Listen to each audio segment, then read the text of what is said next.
Hello అండి. ఇవాళ మనం డయాలసిస్ అంటే రక్తం శుద్ధి చేయడం గురించి ఉన్న భ్రమలు లేదా అపోహల గురించి తెలుసుకుందాం. అసలు డయాలసిస్ లేదా రక్తం శుద్ధి చేయడం అంటే మన శరీరంలో ఉన్న రక్తాన్ని ఒక మెషిన్ ద్వారా శుభ్రపరిచి మళ్ళీ మన ఒంట్లోకి ఎక్కించడం చేసే ప్రక్రియని మనం డయాలసిస్ అంటాం. ఈ డయాలసిస్ అనేది రీనల్ రిప్లేస్మెంట్ థెరపీ అనే దానిలో ఒక ముఖ్యమైన పద్ధతి. అసలు ఈ డయాలసిస్ ఎప్పుడు చేస్తారు అంటే మనకి కిడ్నీలు కనుక పని చేయకపోవడం జరిగినప్పుడు శరీరంలో రక్తంలో ముఖ్యంగా మలినాలు అనేవి ఉండిపోతూ ఉంటాయి.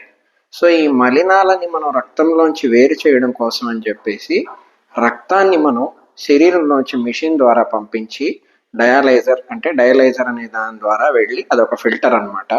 ఆ ఫిల్టర్లోంచి వెళ్ళడం వల్ల రక్తం శుద్ధి అయి వస్తుంది. మళ్ళీ ఆ శుద్ధైన రక్తాన్ని శరీరంలోకి పంపించడం అనేది జరుగుతుంటుంది.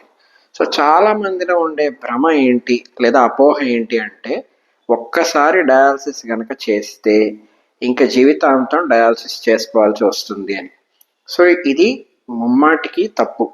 ఎందుకంటే డయాలసిస్ అనేది మనం 2 సందర్భాల్లో చేస్తాం.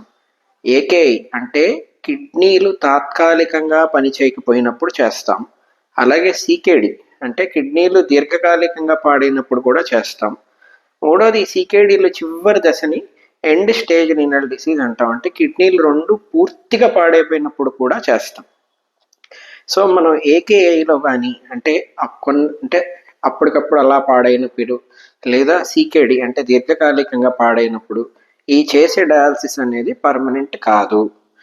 కేవలం కిడ్నీలు 2 పూర్తిగా పాడైపోయి ఇంకా బాగు కావు అన్న పరిస్థితి వచ్చినప్పుడు మనం ఎండ్ స్టేజ్ రీనల్ డిసీజ్ అంటాం కదా, అప్పుడు చేసే డయాలసిస్ మాత్రమే పర్మనెంట్గా చేస్తాము.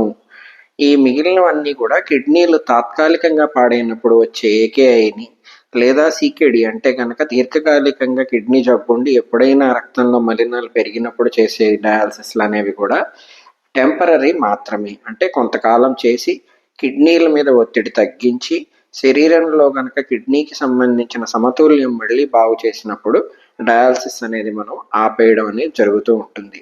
సో ఎవరికి ఏ టైంలో డయాలసిస్ చేస్తారు అనేది కిడ్నీ డాక్టర్ ఎవరైతే మీకు వైద్యం చేస్తూ ఉంటారో అది వాళ్ళు ఖచ్చితంగా మీకు అర్థమయ్యేలా చెప్తారు. సో డయాలసిస్ అనేది ఒకసారి చేసుకుంటే పర్మనెంట్గా చేసుకోవాలి అనేది మటుకు భ్రమ మాత్రమే. రేపు మళ్ళీ ఇంకో టాపిక్తో కలుద్దాం.